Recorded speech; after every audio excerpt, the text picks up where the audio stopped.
responsable du MEDEF Martinique qui m'a appelé.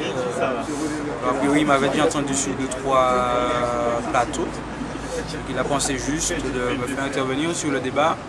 Faut-il avoir peur des jeunes? Donc voilà, je suis dans cette logique-là. Alors après, c'est pas forcément l'exercice que je préfère, mais si ça peut apporter de bonnes choses, s'il peut y avoir de bonnes retombées, tant mieux. Ouais, ça peut être surprenant parce qu'on te connaît plus en tant qu'artiste de dancehall, de voir que tu interviens. Tant mieux, si on surprend les gens positivement, si on casse les stéréotypes, je peux signer, il n'y a pas de problème. On n'est pas que des amuseurs publics.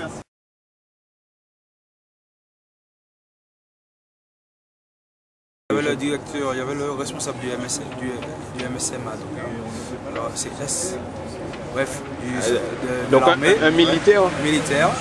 Et qu'est-ce que tu as pensé de sa présence ou de son intervention? L'armée est devenue presque l'un des premiers employeurs de nos jeunes, donc c'est un débouché comme un autre. Après, j'imagine que dans le débat, tous les points de vue de ceux qui ont accès à l'opinion jeune, qui les fréquentent, voilà, ça peut apporter quelque chose.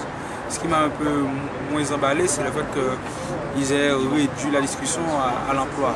Même si c'est la préoccupation première, je pense que le mal-être général vient d'un conglomérat de préoccupations qui ne sont pas résolues. Si on ne fait que traiter qu'un seul de ces problèmes-là, tôt ou tard, voilà, l'insatisfaction va renaître et ce fameux mal-être sera toujours aussi présent.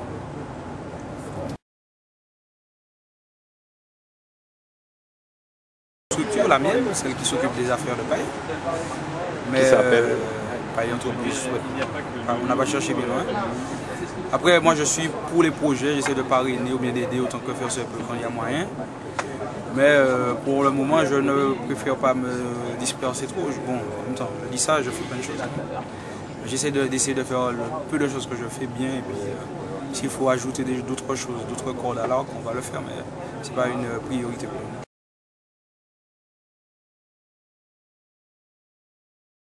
Le temps passe, mais la problématique première reste la même. C'est un désamour du Martiniquais vis-à-vis de son pays.